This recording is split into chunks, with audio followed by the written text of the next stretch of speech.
EVs have finally been exposed, and it's not good news for many people. If you were thinking of getting an EV, this news might save you a lot of money. It turns out that EVs have almost 80% more problems than regular gas cars. Sit back, relax, and we will talk about the 7 key reasons why you might want to reconsider getting yourself an EV. A key problem with EVs revolves around battery life. Despite initial promises of a certain mileage range, the reality often doesn't match up. Over time, the battery, which is crucial to an EV's operation, tends to degrade. This means a car that could initially travel 300 miles might struggle to hit 200 miles after a few years.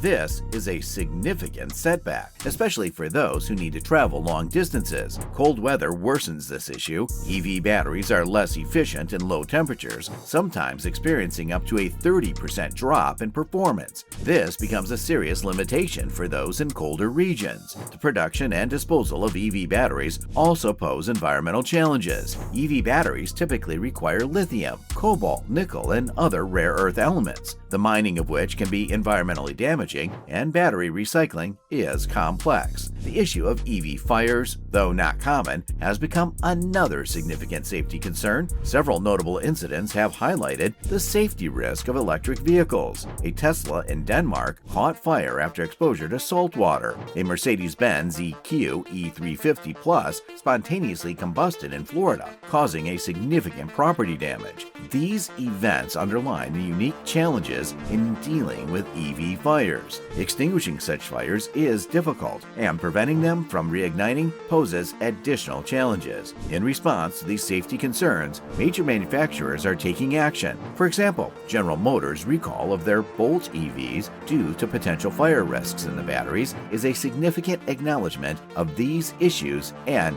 reflects the industry's commitment to enhancing safety. Beyond the immediate danger, the aftermath of EV fires presents its own set of challenges. The repair process can be complex and costly due to the specialized nature of EV technology. Finding skilled mechanics for these vehicles can be difficult, and when specialists are available, repair costs can be exorbitant, often exceeding $100,000. A major factor in these high costs is the price of EV batteries, which are expensive to replace. Insurance companies, aware of these risks, often opt to write off EVs for even minor battery damage. This cautious stance illustrates the industry's apprehension in dealing with EV-related risks. Consequently, the cost of repairs and replacements drives up insurance premiums for EV owners, adding another layer of expense. Additionally, the initial high cost of purchasing an EV remains a barrier for many consumers. Despite the potential for fuel savings, the upfront expense, along with the cost of installing home charging infrastructure, can make EV ownership a substantial financial commitment.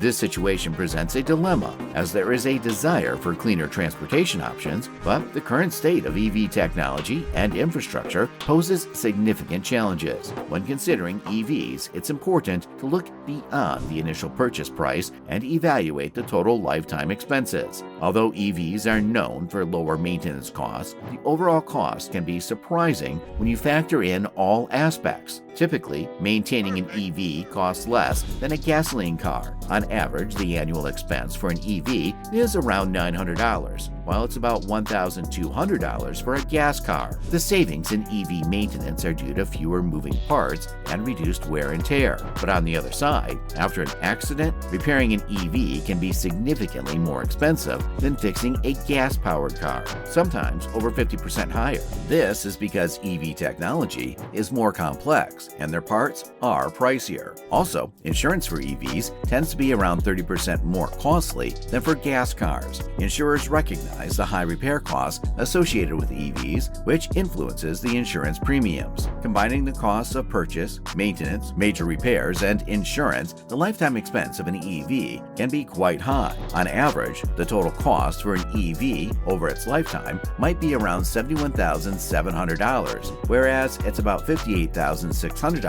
for a gas car. This makes for a difference of approximately $13,100. If you believe that gas cars are still the better choice, hit the subscribe button to show your support. Your engagement helps keep the conversation going and lets us know what topics you are interested in. Coming back to the topic, range anxiety is another major obstacle in the adoption of EVs. Despite technological advancements, EVs currently can't match the range of conventional gas-powered cars. The problem persists even in cities where charging infrastructure is more common. Suppose you have to drive into another city to charge your EV, only to spend hours waiting for an available charger. Then, after finally getting your turn, you spend another half hour charging. Often, drivers find that they need more battery life after such a long wait. In fact, 20% of EV drivers have encountered issues like broken chargers and lengthy queues. These challenges have led to a decline in customer satisfaction with EVs. Reports indicate the lowest satisfaction scores since 2021 due to the overall charging experience,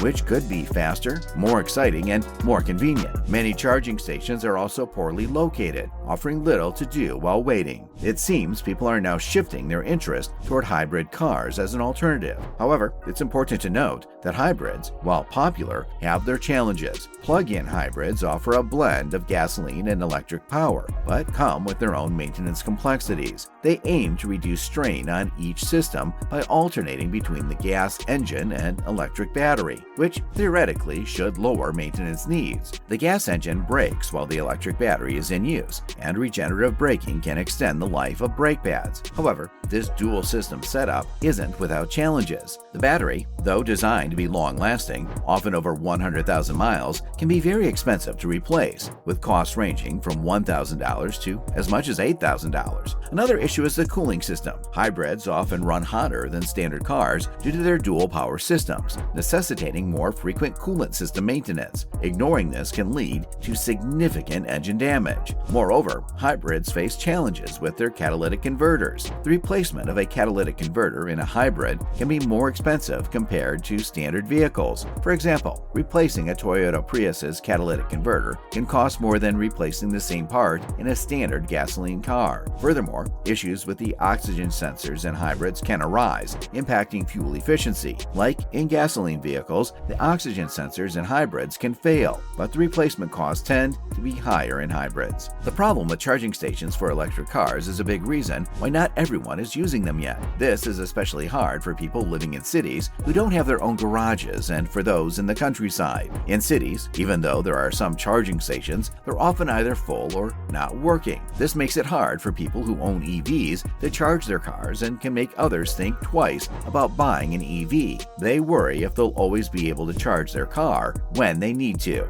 In the countryside, it's even harder because there aren't many charging stations. They're expensive to set up and keep running, and few people ask for them. This makes it tough for people living in rural areas to consider getting an EV, even though it could save money and be better for the environment. These problems show that there's a big gap in the EV system. We need to make charging stations better and more widespread. This is really important for getting more people to use electric cars, especially those who can't charge their cars at home. Addressing these issues will help make EVs a more realistic choice for more people. Tesla's decision to open its supercharger network to other EV brands is a positive development, but it's not a complete solution. The public charging infrastructure needs a major overhaul. This includes adding more charging stations, providing faster charging options, and improving the locations of these stations. Addressing these issues is crucial for increasing the adoption of EVs. Without significant improvements, range anxiety will continue to hinder the shift to electric transportation.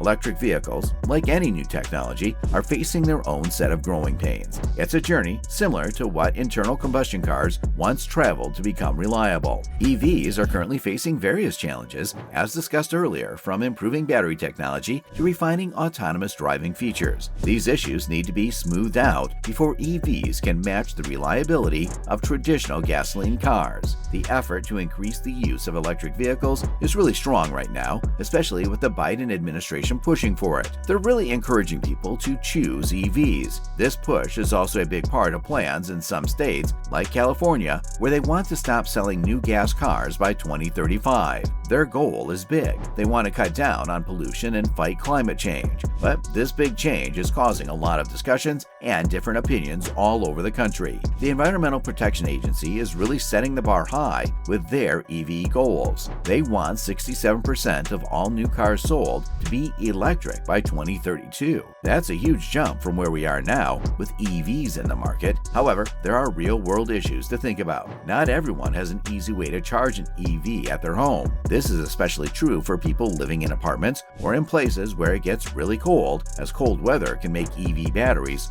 less effective. This challenge highlights that while the goals are ambitious, there's still a lot of work out to make EVs practical for everyone. Automakers are investing heavily in EV technology, yet ironically, many EVs remain unsold in dealerships. This mismatch between supply and demand raises questions about the market's readiness for a full switch to electric. There's resistance too. The average American may not yet be prepared or able to switch to electricity. With the new regulations, there's a feeling that this transition is being forced rather than naturally evolving. Car dealers and union workers in the traditional auto industry express concerns about the pace of this change and its impact on jobs. EVs might represent the future of transportation, but currently they come with a range of issues, from technical glitches and high maintenance costs to an inadequate charging network. This bumpy road indicates that EVs are still some distance away from being the seamless, hassle-free transport solution many hope for. It's a complex situation, like opening Pandora's box, with various consequences now being navigated. The EV revolution is encountering significant obstacles,